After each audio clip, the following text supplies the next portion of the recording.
Hello and welcome back to Living Together. We are all stuck at home and many have lost their jobs or are looking for new ways to keep themselves busy while staying safe. Our next guest can help with all of the above. She is beautiful and talented and has made her blog and social media into her livelihood. Please join us in welcoming Amber Miller. Hi. Hey, Thank you so much for Amber. having me. Hi. Thank you for joining us. Yes, I'm so happy to be here. I'm excited to be back and to talk more about my blog. We're so excited to have you. Now, you have done what so many people would love to do, and I want to know as well as everyone else, how did you get started? I know you previously told me that your blog is your biggest source of income. So how did you start out? So I originally started off my blog as just a hobby. It was purely just for fun, something that I wanted to do when I graduated college. So then started it off just as a hobby, created my own website, started building my social media platform. And then I started realizing like, oh, wow, I can make money from this. And from there on out, the rest is history. And I just continued to work hard at it, build my platform even more and build my audience. And now it's turned into my full-time job. So cool. Yes, and these days it's very important, social media.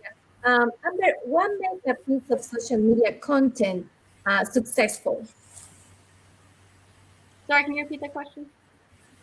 Yes, what make a piece of social media content? Like if I have a video or photo, like a nice content, what it make it successful? Like a hashtags or what I have to do in order to make it successful? Right. So what I like to tell everybody when they ask me, how they can get started and how they can build their platform is to just be creative and be you, making that creative content that's going to resonate with your audience best. And don't be afraid to ask your audience. Ask them, what do you want to see? What do you want to see more of? What do you enjoy? Or what did you not like? And that way you can get a better understanding of how you can best serve your audience. In doing so, you use hashtags. You can reach out to people that follow you, but maybe you haven't gotten a chance to see what they provide. And just creating those good relationships is going to have people coming back to your page and have them engaging with you more. Okay, so Amber, like, what if you're the type of person who's, like you're considered an influencer, right? Like people, hear you say something and they go out and they do it too. Any tips for monetizing that type of platform as far as being an influencer on social media? Yes, absolutely. So being a blogger, influencer, if you will, there's a few different ways to monetize your blog or your platform. For example, the picture that's up right now, Body Armor, that is a sponsored ad. So that is with Body Armor. That will be going live this week on my page. So it hasn't even went live yet. So super exciting for that. So brand partnerships is how you monetize. Another way of monetizing for bloggers specifically is sharing affiliate links with, affiliate brands such as Reward Style.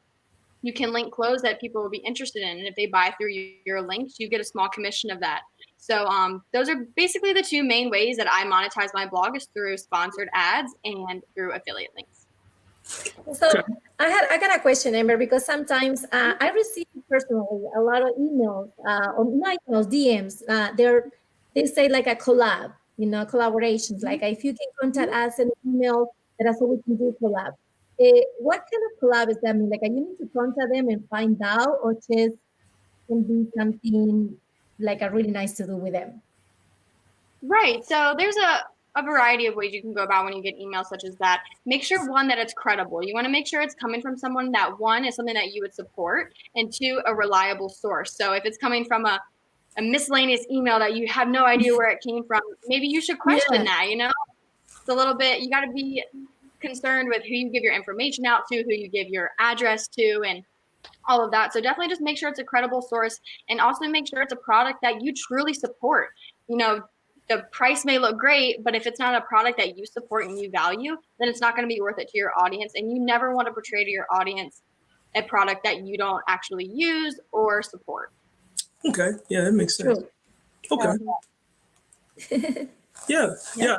I see it all the time. So, I mean, it's always questions for people that don't know what direction to go in if you happen to have influencer quality. So we certainly appreciate your tips and thank you for being on the show today. Absolutely. Glad to be back and glad to be with you guys. Yeah. Thank you so much, Amber.